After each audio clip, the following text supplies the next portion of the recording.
Well, hello everybody, and welcome to this Royal College of Surgeons of England and FSSA webcast.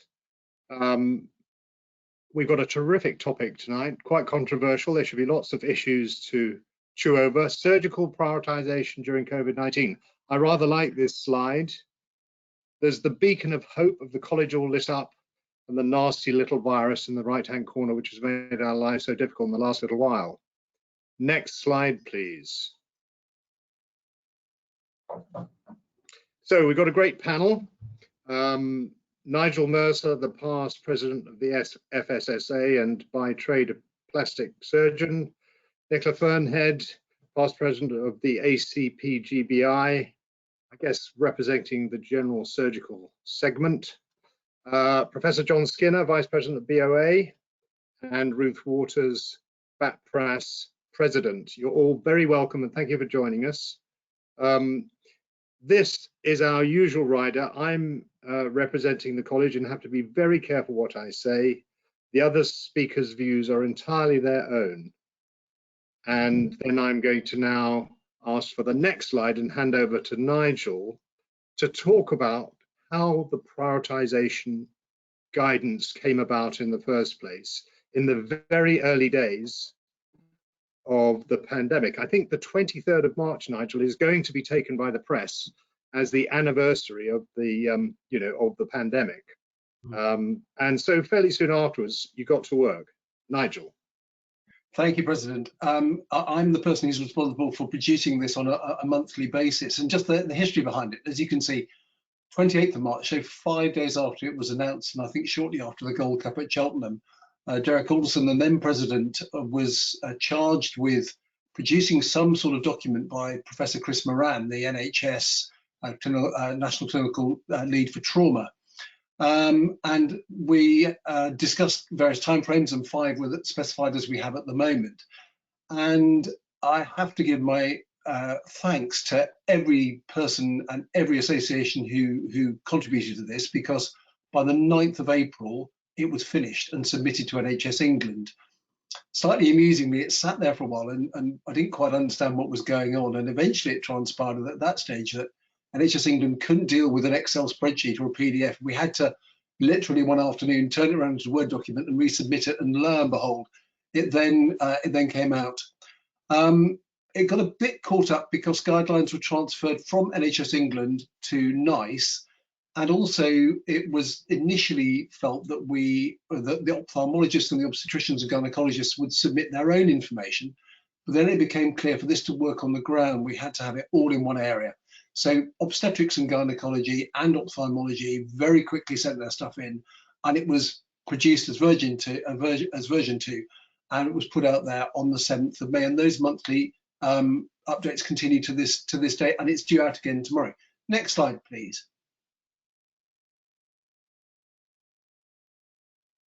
This is deliberately unreadable. This is the current guide, and you can just see how complex it is. So we've got all the P time frames down to P4. There are over 600 different procedures in there, and it is incredibly complicated.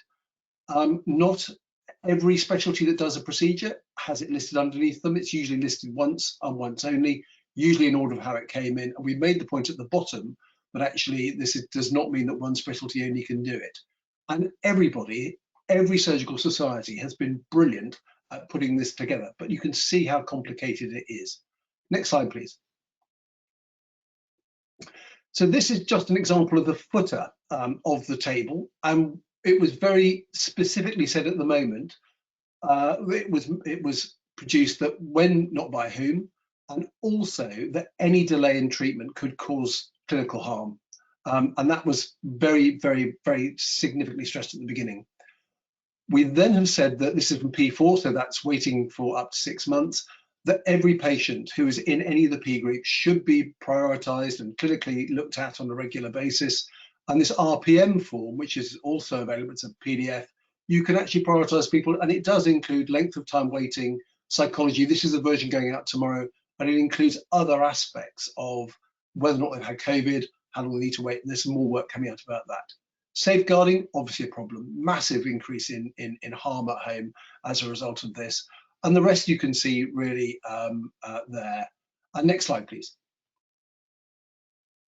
So this is the RPM form. I won't dwell on that because this is not a presentation we're going to be talking about. This is really for the discussion between everyone else later. So next slide, please.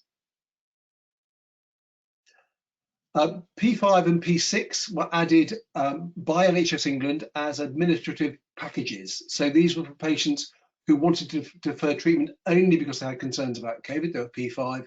P6, patients who didn't want surgery anymore. They don't appear on the guide at all because there is no way of prioritising those. I mean, you could have someone who elects to have no treatment for a very painful hip and decides to come off the waiting list, but the important thing is they are given the option of going back to the GP, representing and being put back on again. Next slide, please. Now, please don't read this because they'll be available as slides, but this is the front page of the guide. And the important thing to see is the second paragraph. The guide is a short-term expedient to the pandemic and not for long-term use. And all the specialty associations would be horrified if it did turn into something for long-term use. And I think that's really where we start the discussion amongst the rest of the panel tonight. The question is, how do you prioritise, particularly patients in P4? How do you choose between a hip, a cleft palate, a breast reconstruction, a whatever, a hernia? How do we do that? Because that is going to be the big question coming through now. That's what I have to say. Thank you very much indeed. That's a great introduction, Nigel. Thank you very much. I'm going to ask our other three panelists one by one to give their impressions of whether or not they thought that it was a good idea to prioritize A, B, how it worked for them and their specialties and their area, and C, where they think things should go next. So when I ask you to speak, I wonder if you could please just briefly describe where you work, in what sort of specialty and what sort of environment, and then please answer those questions. So Nicola Fernhead, first of all. Nicola. Thank you, Neil, and to you and to Nigel for the invitation today. First of all, I'm a consultant colorectal surgeon and I work at Addenbrooke's in Cambridge, and yes, we're operating again, as you can see from the dress, which is fantastic. Was it necessary? Absolutely. The one thing that happened in the early days of the pandemic was an absolute paralysis, mostly through fear, some early signatures about the excess risks of patients getting COVID as a nosocomial infection, essentially acquiring it in hospital, and then doing very badly as a result. And one of the things the prioritisation did is it brought the specialties together, made them start to think about how they were going to use very finite resources, and actually almost forced the conversation on individual trusts to start thinking about how they were going to provide non-COVID services, whether those were cancer services, cardiovascular services, and the other surgical specialties. It became absolutely essential that that was necessary.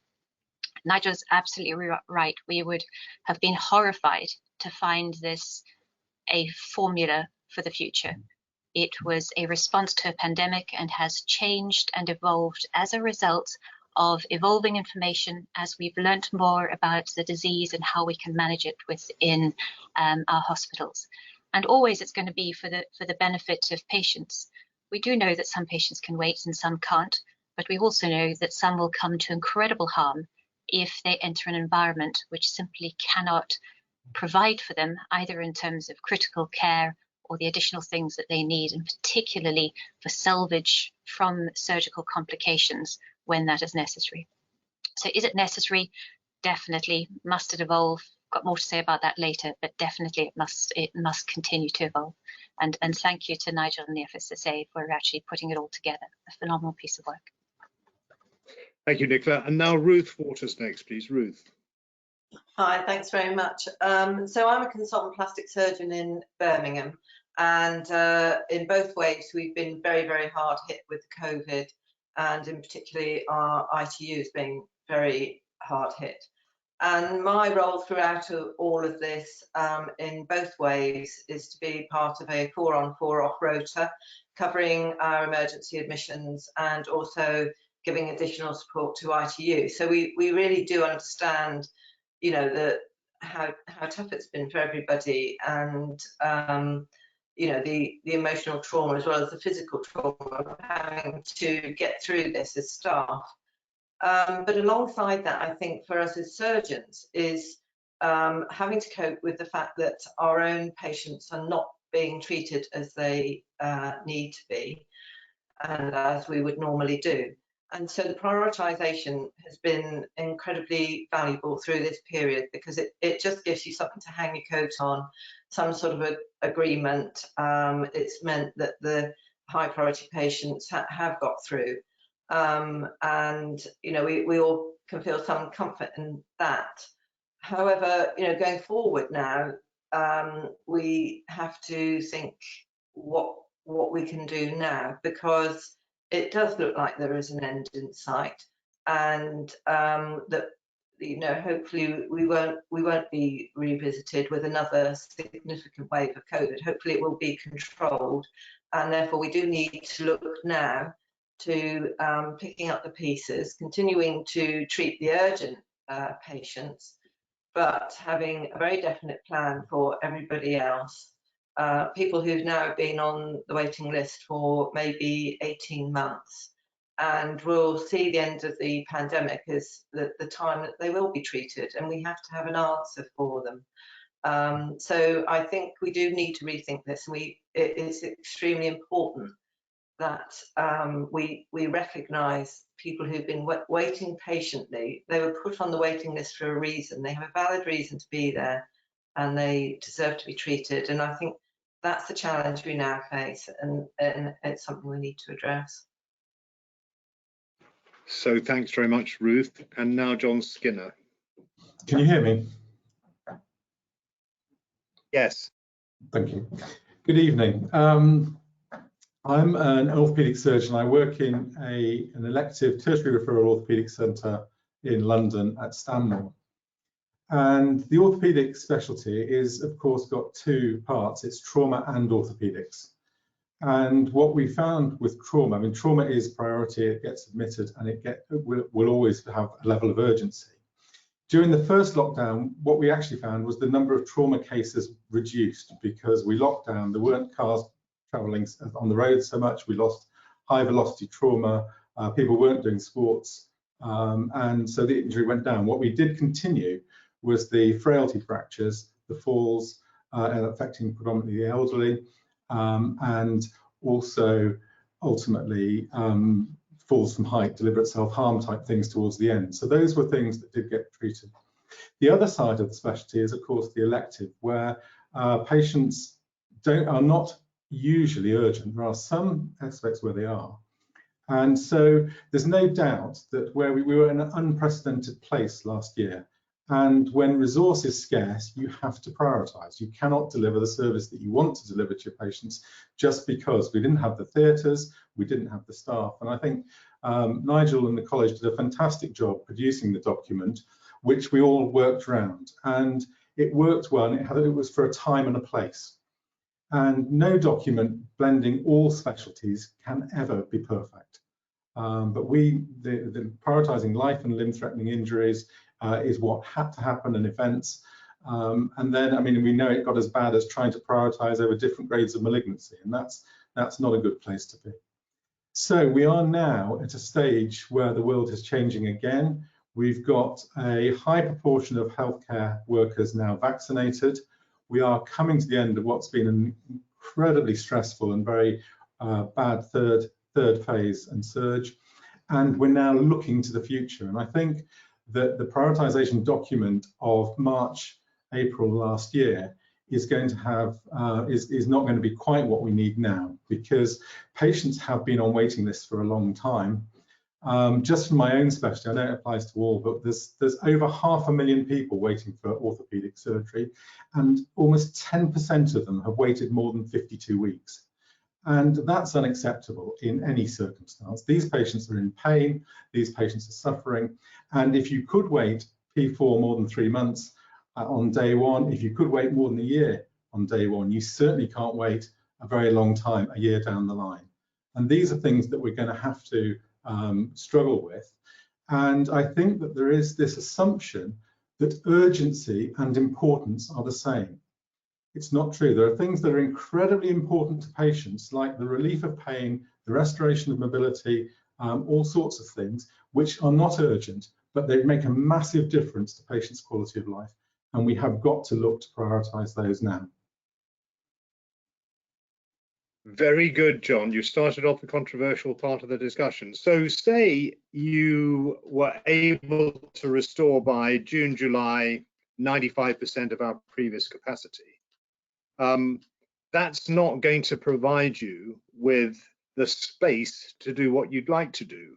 And I know that your colleagues in orthopedic surgery have argued that you'd like to a ring-fenced amount of the resource to get on with and sort out yourselves. You know, if we have X of the resource, we in orthopedic surgery will sort that out and we'll decide how we prioritize within that.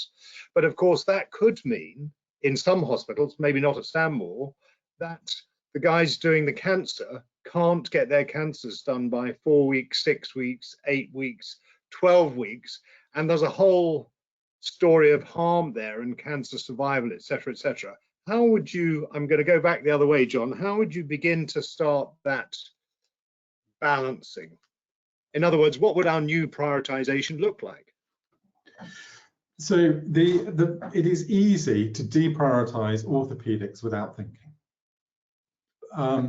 And so when you get going, the rate limiting steps we think are going to be the anaesthetists who've had a terrible time. They really have been stressed and under pressure, our theatre staff. And when you come back slowly, it's easy to say, well, everything goes to cancer, orthopedics can wait. And it's not so, because what is happening from people decondition and people, it snowballs. Once you get immobile, the best way in an aging population to keep people healthy is to keep them moving, keep them active. Then they don't get osteoporosis, they don't fall as much, they get better heart function, they don't get obesity, and they don't get diabetes. That's the thing. So how do you prioritize? You must allocate to this incredibly important group of patients a share of the pie and the resource.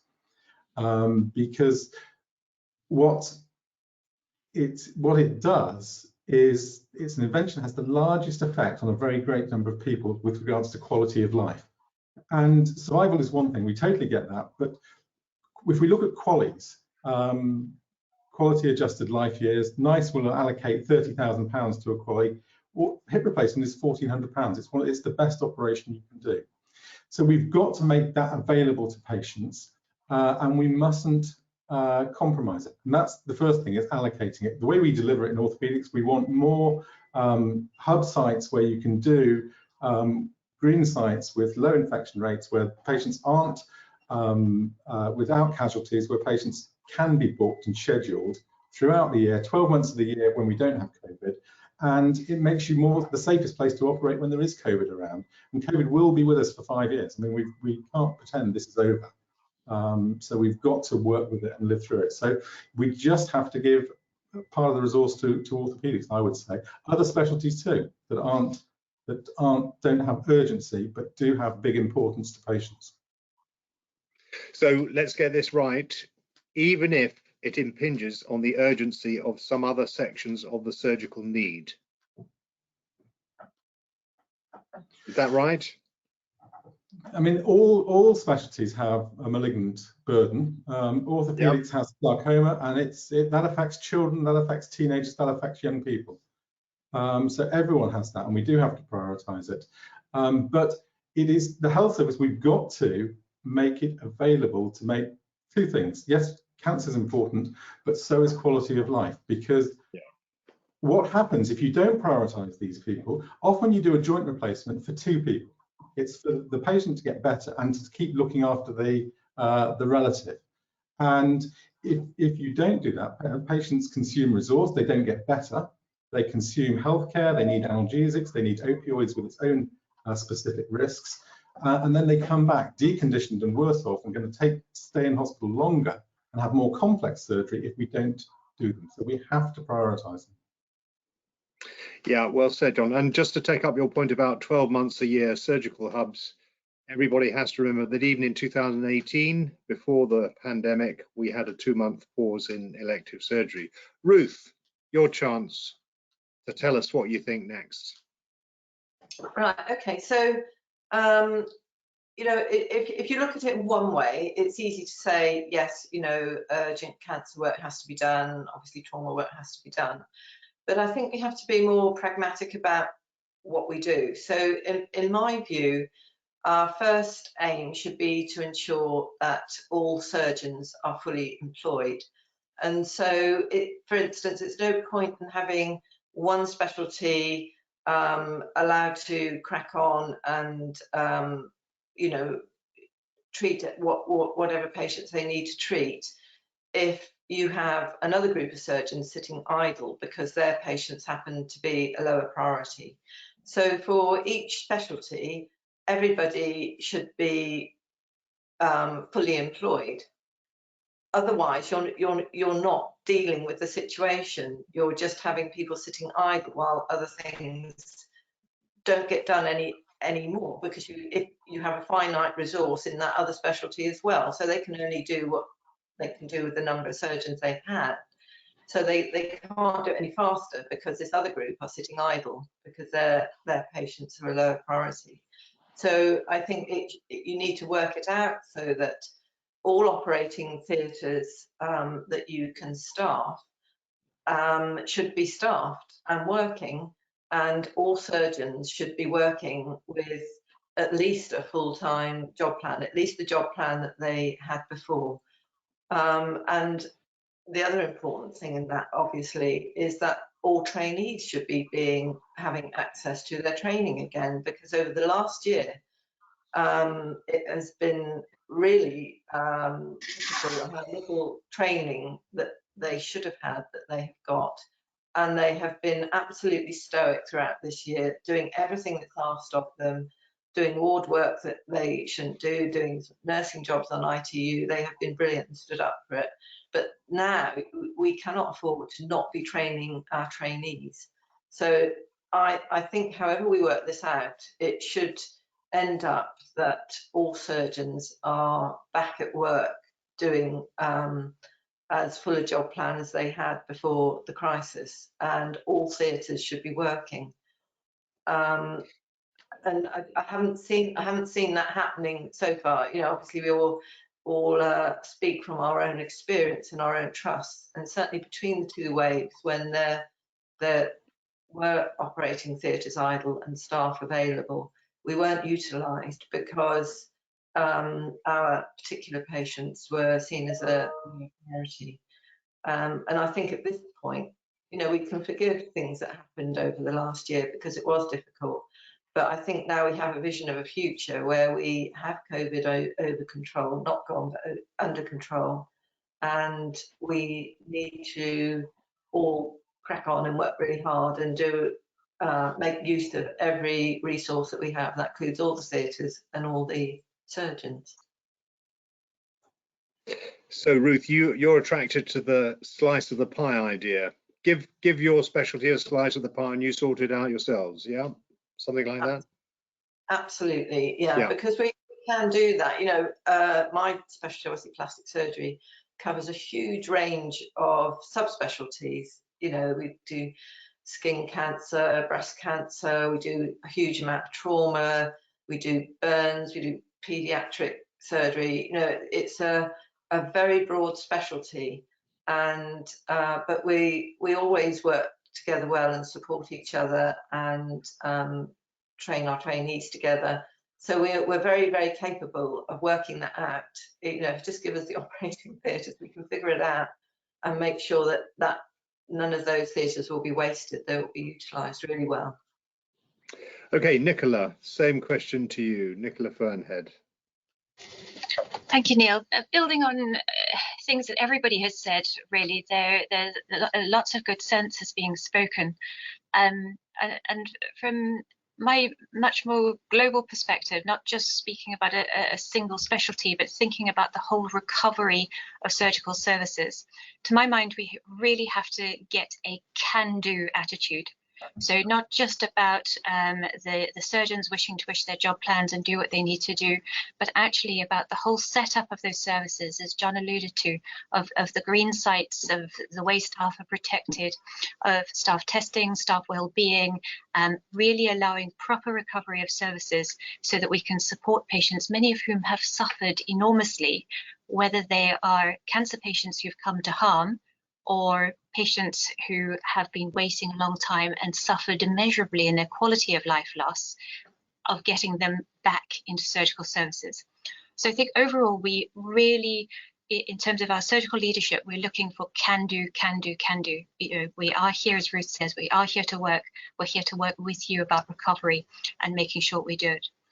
But actually, I still think we need to work collegiately, because there is a backlog of patients who have not had treatment, some of them for many, many months, or had suboptimal treatment. For example, patients with rectal cancer who might have been temporized in the first wave with radiotherapy, which often gives a little bit of symptomatic relief, but as you know, very seldom cures a patient, are now coming forward with rapidly advanced and progressive disease, needing much more advanced surgery than they would have needed in the early stages. And whilst those harms are measurable across individual patients collectively, they then require a lot more resources in terms of getting those patients back into the system on track. So I think my final point is really about how we collectively prioritize patients and make sure they come through. And it's no longer just about their surgical priority. It's no longer just about their vulnerability score in terms of their potential exposure to COVID, in terms of having surgical treatment at a specifically high risk place or at a high risk time in the sense of waves. But it's also about their potential for loss, whether it's that loss of quality of life, that loss due to progression of cancer. It's really about balancing all of those different aspects and bringing those together. Plus, how long they've waited already. Because somebody who has already waited over 12 months for a stoma reversal, or even just a parastomal hernia repair, may have had a lot of change in their quality of life. So I think that probably is a brilliant time for me to hand over to Nigel to talk to us a little bit more about how we finesse the conversations about prioritization. I can't think of a better introduction, Nigel, so I'm sorry to take over the suggestion. Yes, prioritization version 2, Nigel. Yeah, mute. I think there's one element which everyone is forgetting about here, and that is we work for political masters. Now, I can say this because I'm not president of the FSSA anymore, and I have no seat on any of the councils, but we are going to enter a time when there are, as John said, 500,000 elderly, mostly elderly orthopedic patients who are waiting. And the same would apply to cataract surgery. And these patients will have a vote. And our political masters will almost certainly have a view about how we deal with this. And I think we mustn't forget that we need to look after our patients, but we will get external pressure to maybe sway how we deliver the service in the future. And we may actually be told how to deliver the service in the future. I do not know that, but you know, the politicians have shown that they want to influence where we go in the future. I think it's impossible, having looked after I was a cleft lip and palate surgeon myself, and I know there are babies and young children waiting for speech surgery. And we now know that there are set times. If you miss that time, then the child's speech is going to be worse. It will probably need speech and language therapy, and it might need more surgery. So how do you weigh up a baby who's waiting for speech and a gentleman of my age who needs a hip replacement? It is truly impossible. And one of the things that happened at the start of this, and I'm sort of leaning more towards Nicola's idea of collegiality, is that we wanted to get rid of the surgeon who shouts the loudest in the queue for the operating theatre, because we can all do that. Every surgeon will fight tooth and nail for our own cohort of patients, our own special interest. But actually, for the next wee while, it may be the fact that we have to say, well, these are the people who've been waiting the longest. As a fully trained plastic surgeon, you're not going to do cleft lip and palate, but we need to redeploy you in another area of your core specialty where you can still work and you may still have significant expertise, and that may help. So the workforce flexibility is going to have to be maintained, and probably more so for surgery than for anyone else. It's going to be very difficult. My personal view, I'm a responsible officer as well, and I think stopping appraisal for another year or maybe even longer, all of the softer stuff that stops you being in a clinic or being in an operating theatre, maybe we should shelve that. Maybe we need to have performance appraisal as part of our jobs to make sure that we are coping with the strain, physically, mentally, and also producing good outcomes. And Gerth's done an awful lot of good work on this with Tim Briggs. But I think when it gets down to surgical groups shouting for their own patients, it's going to end up as basically a cockfight. And I think we need to avoid that like the plague. Okay, the question is, how do we do that? So let's just float the idea and see what everybody thinks about trying to divide the P4s, that group who've been waiting over, amongst those patients waiting over 52 weeks. How do we choose amongst those P4s who deserve to be done the soonest? Do you think there's a good way of doing that, or is, again, as Nigel's saying, it's pretty difficult, maybe impossible? I wonder what John Skinner thinks about that. John? So if someone's waited 52 weeks for an operation, then what we have to do, and we are doing, is to contact those patients. It can be a virtual consultation, but you have to reevaluate if what was the facts were on the day they went on the waiting list are still applicable. So does the patient still want an operation? Do they still need it? Are all other things equal? And so validating the waiting list is the first thing. There will be a number of patients. Some will actually need to be seen. Some will need to have a clinical reassessment. Or certainly in our specialty, may need up-to-date imaging because conditions do deteriorate. So that will be some of them. And then you've got to work out for our specialty, often elderly patients, often comorbidities. So preoperative assessment is going to be important. Symptoms and pain, and I think you probably have to work out, the patient wants the operation, the surgeon thinks they can do an operation that is genuinely going to improve the patient's lot, then those are the ones you prioritize. And some patients that are P4 in our world need to be escalated to P2. They actually get urgent, they need an operation within a month if they start to go off their legs. And that happens because we're generally dealing with arthritis. It's a chronic condition that doesn't get better. It tends to deteriorate, and it's punctuated by very painful flares. And once you get to the bit when you start to go off your feet, it is urgent, because the longer patients don't walk, the smaller the chance of you getting them walking again is. And that creates a massive problem for long-term healthcare, for consumption of needs. So we've got to contact the patients, we've got to assess them, we may need to see some of them again, we may need to re-image some of them again, and we may need to bring them into an urgent category, within a month category. Sorry, some will be pretty angry, so we'll come back to that at the end. Ruth, what about dividing up those P4s who've been waiting more than 52 weeks? Do you think you can do that fairly? Do you know, I'm just sitting here thinking, when I was a trainee, which is many, many, many years ago, we did our first thing that was called a waiting list initiative, and we were told, you know, this is just to get rid of the backlog, we'll just do it for the next 6 months or so, and that would be the end of these things. And of course, they have never gone away. We have always been playing catch up in the NHS. And so really we all understand this issue because it's been part of our life forever, actually. And so I think it does come down to specialties and even individual surgeons with their own practice and their own waiting list to go through that. And as John said, you have to, there will be patients who have been there a long time that you'll have to see again and reassess. And we I think are the best people to decide in what order that we do that. and the more resource we are given to do it, the better we will be able to. But we are all used to understanding the problem and trying to treat those who need it and those who will benefit most in a timely manner, given the resource to do it. So I do think it comes down to that level of judgment, because only we can assess each individual on their own merit and understand when they need to have their surgery and how to deliver it.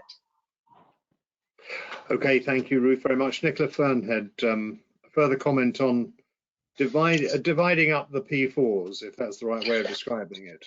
So right from the start last year, I had a major concern about time, and that whilst we were categorizing people into priority categories, that we weren't actually giving them a time priority. Because somebody who started the pandemic a year ago, nearly to the day, as a P4 and still hasn't had their surgery, has already been waiting 12 months for surgery, having probably been on the waiting list already prior to that. And that person is slightly different to the person who goes on with exactly the same condition at the same age at this point in time, because they've already suffered in many ways with the same problem that the other person has had, but they've been on a waiting list suffering for it, having already accessed clinical care. So the time factor is really, really important to my mind in terms of how long people have been waiting. And some patients do reevaluate what they want during that time. And so the points about clinicians checking on their patients, if necessary, re-imaging, re-examining, even reprioritizing, because there is now a much more urgent clinical need. There are some patients who actually no longer want to be on waiting lists. And so we need to spend a little bit of time thinking about them as well and finding ways of dealing with them. So a prioritization of a division of category 4 to some extent is really about giving a voice to those who've already been waiting a long time, those who have had a major impact on their quality of life. But actually, in truth, as we've already heard, the waiting list problem isn't going to be resolved overnight. It's now much worse than it's ever been, certainly in any of our careers of those on the panel. And that is going to take time to recover. So I don't think we should spend too much time trying to reallocate group 4s into where they should be. What we should be doing is focusing on their quality of life, degree of suffering, how much we can help them, what resources we have with which to help them, and how long that they've already been waiting. In many ways, get on with the job in hand, which is recovery of our services and getting surgical patients through. Because the biggest way to change our waiting list problem is to actually get patients through the system, and with good outcomes, as Nigel alluded to. There's no point in saying it's all about a numbers game. It's about numbers and quality standards and making sure that those are maintained. Yes, thank you, Nicola. And as you've all alluded to, we've been used to having long wait lists and managing them. And it's just so sad that this webinar is concentrating on such a tough problem. But we are where we are, as they say, and we've got to do something about it, or at least try and do something about it. So we've got some questions coming through, and I'm going to ask Jane Roberts to join us now from the college to help us with some questions from our audience. So, Jane. Hello, everybody. Yeah, we've got a few questions starting to come through. I think one of them we've already slightly touched on a little bit earlier, but the first question that came through of the night was, how are comorbidities being dealt with, and did we consider them all? So I don't know if that's something you want to address a little bit more. Well, I guess when patients are reviewed, the comorbidities are discussed. I wasn't quite sure of the precise emphasis there, Jane. I think the emphasis is on, have they all been considered? I guess you could also view it as a little bit, I guess you've answered the question a little bit, that are we going to be reviewing people to consider new comorbidities, although that's not explicit. Sure. Yeah, an evolving situation. Yeah. So we go on to the next question. That'd be great. Okay. So one of the a comment from one of the audience is that the main shortage in their area is anaesthesia staff and nursing. Are there any possible solutions that anyone might suggest to help, I guess, redeploy and make best use of the teams available? So we'll go in the reverse direction. Nicola Fernhead, first of all, there's been much said about local anaesthesia and wide awake surgery and stuff. Pretty difficult in major abdominal surgery, isn't it? Yes, I think in many ways, certainly within general surgery, we've already maxed out on the sort of, can I call them minimal anaesthetic techniques in terms of what we might actually achieve that way. But to answer the viewer's question in a bit more detail, we all recognise that our anaesthetic colleagues, nursing colleagues, our theatre staff, many have been redeployed. They have had significant life-changing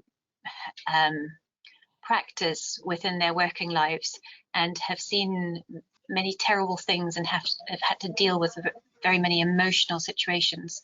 I think we also need to support them, give them time, help them get back on track, sort of very much welcome them back to more normal practice, for want of a better way of putting it, and really help with that well-being aspect. But as the numbers fall, we are all seeing return to more normal capacity. We have a world-class vaccination program in this country. We have so much to be thankful for that will allow us to get back on track with surgical services fast. And as I said earlier, with a can-do approach, that's what we need to be doing, welcoming people back and getting on with the services we need to offer them. Thanks, Ruth, you were suggesting that if only you were given the space, your whole team could get on with it. Wide awake surgery in some areas of plastic surgery is certainly possible, isn't it? Yeah, definitely. I mean, our hand surgery teams have done an incredible job throughout the crisis, and it has actually, changed practice forever. I think these things, we've realised that there are ways of doing things very efficiently and extremely well, without the use of general anaesthesia or even things like regional blocks. And so those things literally will make a huge difference to how we cope. But it's also interesting as well because we're talking about prioritisation and use of resources, and so it might be that say that the skin oncology patients who maybe with BCCs who've been waiting a very long time, but really now they need to be operated on. We can target those groups because we can do a significant number of those under local anaesthetic. So if you've got reduced theatre staff and anaesthetists, then you might make very good use of a theatre cracking through the skin oncology waiting list in that way. So although they may not be priority number one, they still can be done, and that's where I think the sort of pragmatic attitude and use of resources comes in, because you do what you have the resource to do, as well as those on the highest priority.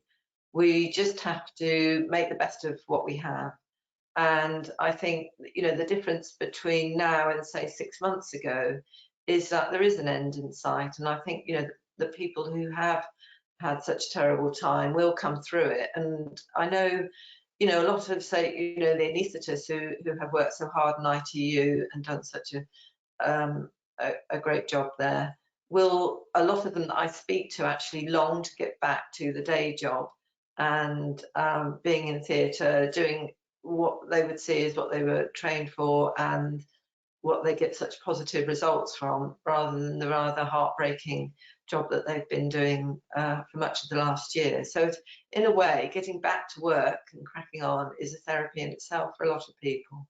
I think that's definitely true of the surgical community, but I think our anaesthetic colleagues do a large extent feel that way as well.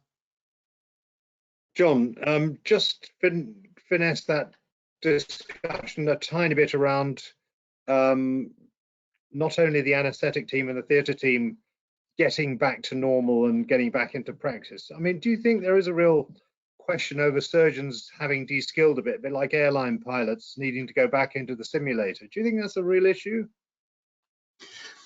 I mean, all of us who operate know that if you go away for 2 weeks, you notice a little bit different on your first list. It's not a dangerous problem, but you're just not quite as slick, as efficient as you were, and you build your skills up again. I think that a lot of surgeons have been doing some surgery and will keep their hands in. But yes, it will be will improve again just by doing more. It is a repetitive art that we do, and manual dexterity needs to be practiced and trained and used like everything else. So I think there's that. I don't think that's a major problem. I think that everyone knows about this and has the skills to get over it. I think you're right with anaesthetists, particularly in London, I mean, but all parts of the country, I know, I've had a terrible time with COVID, and I think it's unreasonable for us to expect to go full out from day one. I think the analogy would be that if you're going to get a car onto a motorway to do 70 miles an hour, I think at the moment we need a much longer slip rope to build up to speed. And if we're then going to expect the car to go not at 70, but to go at 100 miles an hour, it is more unstable. And we need to watch the surgeons and the anaesthetists and all parts of the team if we're going to push the system very hard. Yeah, especially if it didn't get an MOT in time. Jane, the next question, please. You're muted. That's awful. I'm on like webinar number 40. That's terrible. My apologies. Sorry me a bit. So we've had quite a few questions, comments and questions coming through about how to build extra capacity, but I'm actually going to move forward onto a question from, I hope he doesn't mind, Chris Moran, about 50, he says 50% of patients on waiting lists are P4. This is going to be a very large number of patients. Realistically, we do not have the facility or workforce to do this work rapidly, and when resources are scarce, you have to prioritise. What factors should we be using to decide the priority of P4? Time only or others? Yeah, well, some have got there a little bit. So we'll ask Nigel first. What do you reckon, Nigel? You pip in here.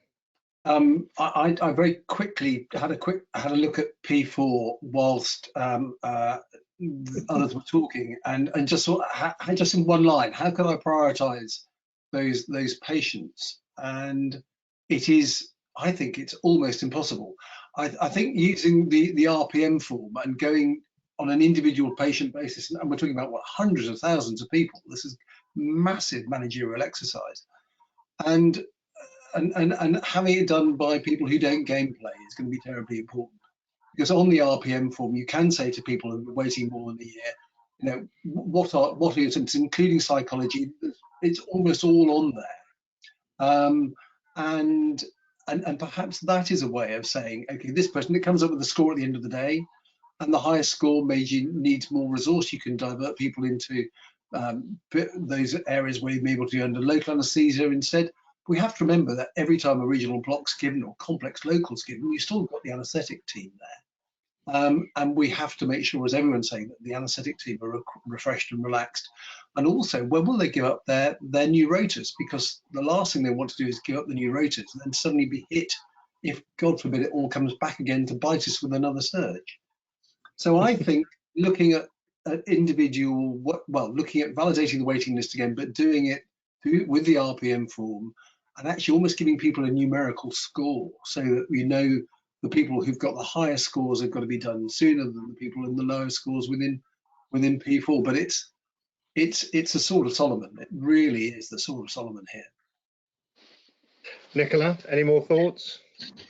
Yes, I think the RPM form is an excellent idea. I do. I think time is important, but so is the impact. The administrative exercise that goes with it is going to be phenomenal. Yes, there are going to have to be people who have oversight of it, who are looking at the whole process within an institution, perhaps from an ethical, patient-centered, collegiate way of actually working together and making sure that there isn't a degree of gaming. But most of all, to my mind, looking after the P4 patients is about safety netting. It's about having mechanisms in place whether they are specialist nurses or timely reviews, where actually you're making sure that, as John said earlier, that they're not moving from P4 to P2, and actually that things do change quite suddenly sometimes. So safety netting of individual patients to make sure that they've got ways back into the system that are really receptive to their needs, that are able to actually flag them up as potentially coming to harm, even though they have been assigned to a P4 category, is important. And the other thing that I think that we absolutely have to do, and this is perhaps part of Chris's answer, is that the communication about this has to be constructive. It has to be widely disseminated. It has to be given out in a very central way, which seems very fair to patients, that they don't feel that they are suffering as a result of a postcode lottery, that some places are getting up and running, others are not.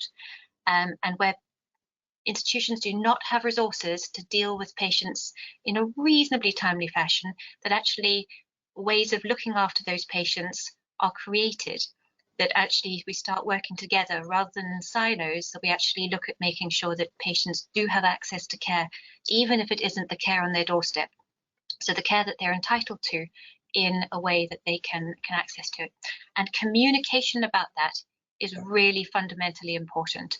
You know, the steer, the messages, the concepts of fairness, of clinical oversight, of patient involvement, of ethical involvement in that process would, to my mind, be really, really important to convey. And that's a public health message that we really, really do need to get across very well. Yeah, thanks very much, Nicola. Of course, the impending integrated care systems may further promote that, if you like, mutual help and joined up thinking. But of course, as Nigel said at the beginning, we're in a political world where there may be political imperatives over the size of waits over 52 weeks, and that's going to be very, very difficult to join up with the kinds of things everybody's been saying. Ruth, do you have anything to add to that, or shall we move on? Well, I agree with everything everyone said. It's just two small points which I think are positive things to say that we've learned throughout the crisis.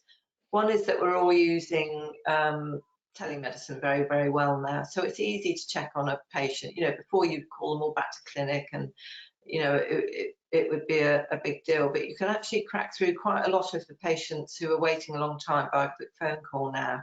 And they really appreciate it. And they feel that we know they're there, we're listening to them, we're understanding things. And so,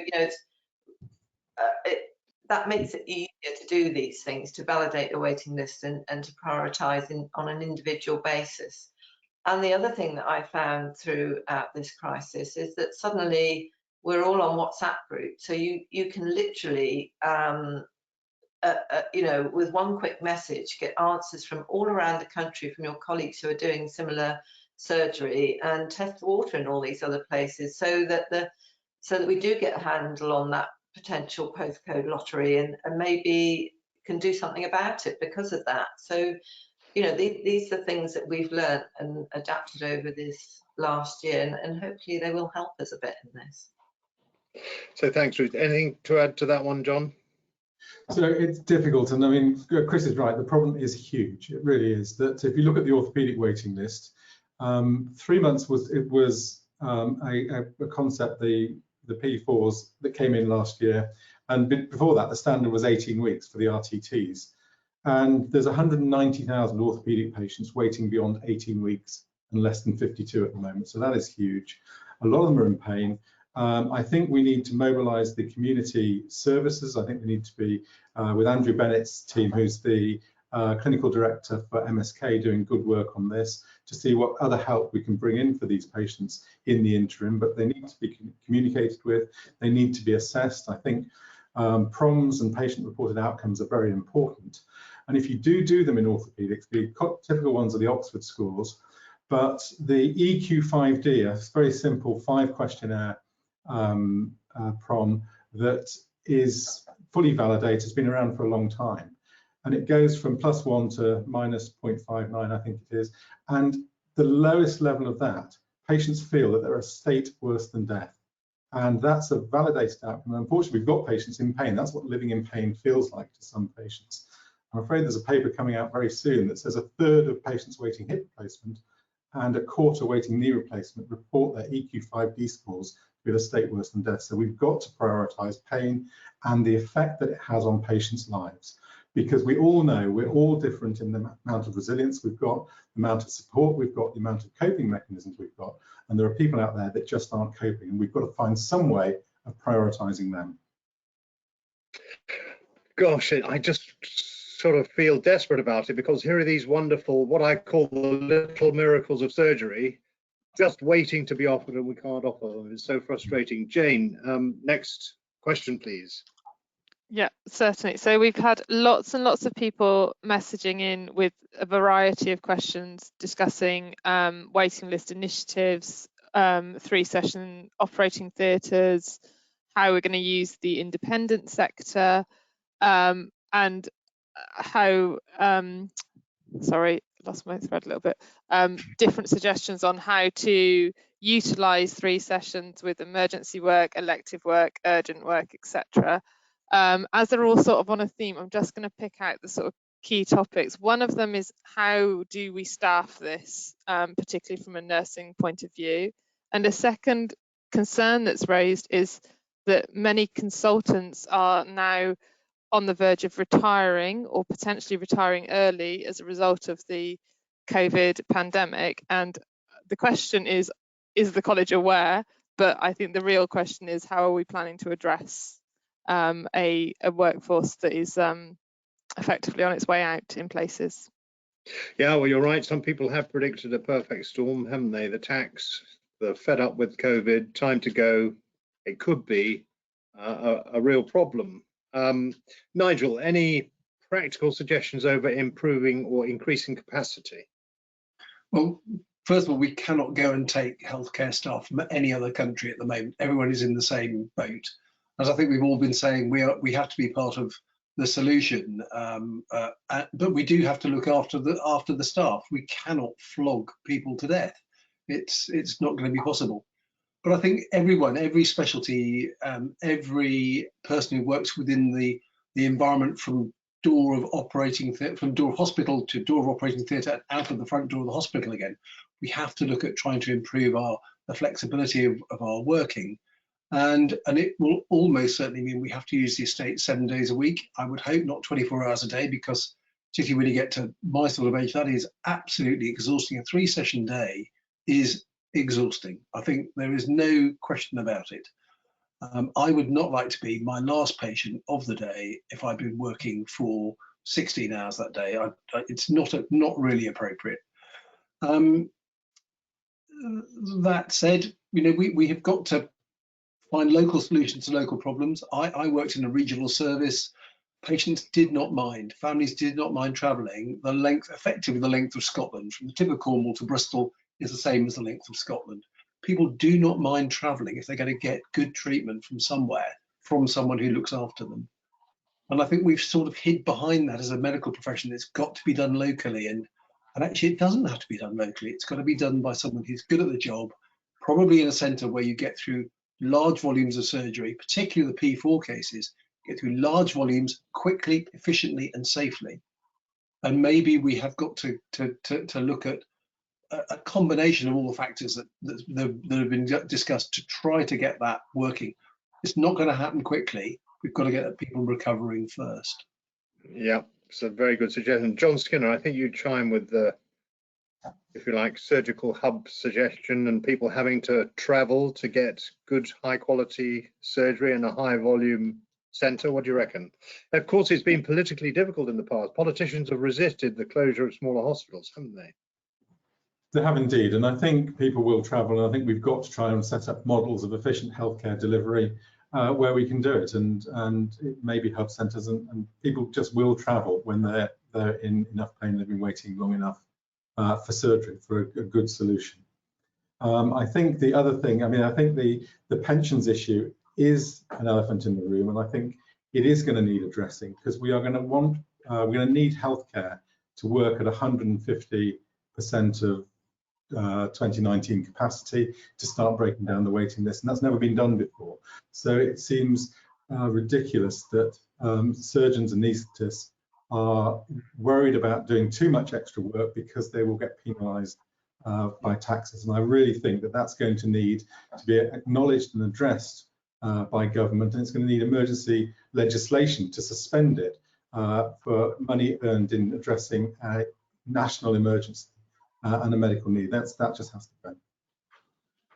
Yep, again, well said. Ruth, comment. Yeah, I guess, you know, at the end of the day, it does need, you know, for all the suggestions we can make and all that we can do, it does need money put into it, you know, because if you're going to go to 7-day working in an NHS hospital, or whether you're going to use private resources, all of these things do need to have money behind them. And, you know, I don't think we've heard from the government that they are thinking in those terms at the moment, but I hope they are, because really, without that, it is difficult to see, you know, if you just stick with everybody doing their normal job plan in the finite resource 5 days a week, it's difficult to see how you can get on top of it. It does need more resource put in, and that means it needs extra money. So I hope that is available. I hope that is part of the government's plan. And Nicola? I'd say two things in addition. The first is that we have to acknowledge that many of our colleagues post-retirement have come back to help the efforts, whether it's in redeployment, whether it's in supporting our own services and so on. And many of those have actually understood again why they did it in the first place before it all got so difficult, and actually allowing them to retain those aspects that they've enjoyed doing in terms of supporting our efforts in COVID. We know whatever it is in terms of doing, whether it's just doing telephone clinics or triage, or, you know, working in support services of some sort, just having an open arms policy to welcome people back in at the end of their careers, irrespective of whether they have retired or not, is one option. And the other that we absolutely have to do is training, training, and training. We have to have people coming through who are going to be looking after us in our turn, as well as all of our patients who are still waiting for treatment. And if we don't get training on track, then we definitely have done a great disservice to all of those patients on waiting lists, whatever their priorities, because actually that's the future of surgery, is those who are still yet to come. And I think that would be my absolute main message for making sure that we carry on being able to offer high quality services. So very well done, everybody, in that rounding up. Those would be the components of what we might call at the Royal College of Surgeons of England the New Deal for surgery, which we will be arguing for in the corridors of power and publicly. Just on your screen now, a couple of slides, our confidential support and advice service. We just want to make sure that everybody watching knows that's available. And then the next slide, please, Jane. Forthcoming webinars. If you've enjoyed this, you can tell your friends about it because they can still watch it in retrospect. And these are the upcoming other webinars that we're putting on in due course. I'd like to say a big thank you to Ruth Waters, Nicola Fernhead, John Skinner, Nigel Mercer, and to Jane and the team behind the scenes for a very, very good, very, very challenging seminar and webinar. And thank you all for you watching at home, as it were, and sending in the questions. I'm sorry if we couldn't get to absolutely all of your questions. We will try and get back to some of you by email in due course to make sure that we haven't ignored your particular issues you wanted to discuss. So thank you all very, very much for joining us, and we hope to see you another time. Bye for now.